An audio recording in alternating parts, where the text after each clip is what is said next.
I trusted therapy. Therapy seemed safe. I thought it was a place for healing. I felt sure it would help me. That belief stayed strong. It kept me grounded until I met Dr. Christina Dubois. At first, everything felt fine. A coworker recommended her. I shared my struggles. My anxiety had spiraled. My coworker insisted Dr. Dubois could help. Reviews praised her. People called her a miracle worker. Her reputation convinced me. I booked a session.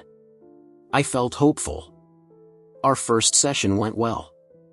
We talked. She listened. Her smile felt warm. She asked questions. Her tone stayed gentle. She laughed at my jokes. I felt comfortable. Therapy seemed promising. Things changed during our third session.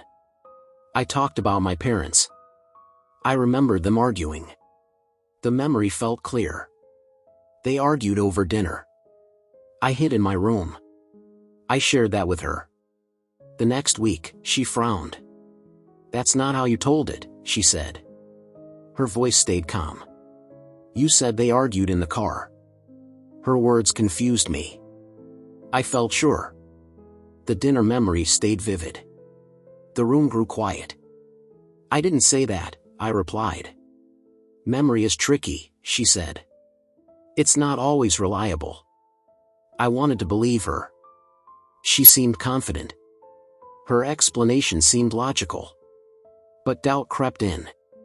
Over time, more things didn't add up. I told her I liked my job. The stress just felt overwhelming. The next session, she insisted I'd said I hated it. Another time, she claimed I'd missed an appointment. My texts proved otherwise. Her corrections unsettled me. They grew frequent. Her smile stayed calm. Her tone stayed soft. But I felt shaky. My confidence faltered. I began questioning myself. When she suggested medication, I hesitated. "It'll help you think clearly," she promised. She recommended a colleague. I agreed. I trusted her advice. Then the blackouts began. I started losing time. Hours disappeared. Once, I woke in a park. I had no idea how I got there. Another time, I sat at my desk. My screen showed a strange document. I couldn't recall writing it. I told Christina. I needed answers. Her face stayed calm. Her voice stayed even. "We've discussed this before," she said. "You told me you've had blackouts since college." Her words shocked me. I knew I hadn't.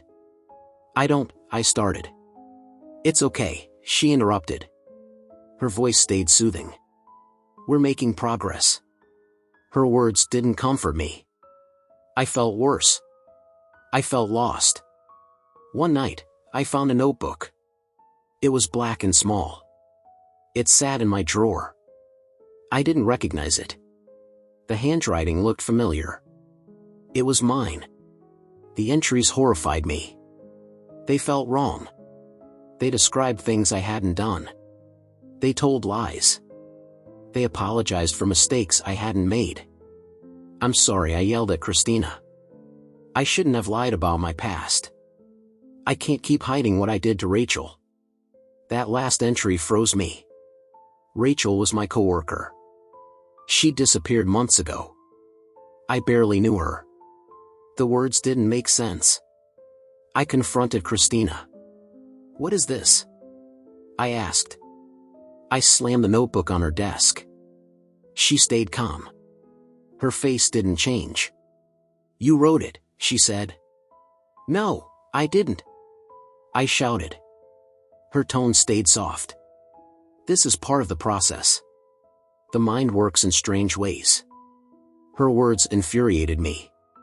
"You're manipulating me," I said. Her face grew stern.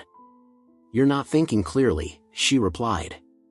"That's why we need to keep working." Her words shook me. I stormed out. I didn't look back.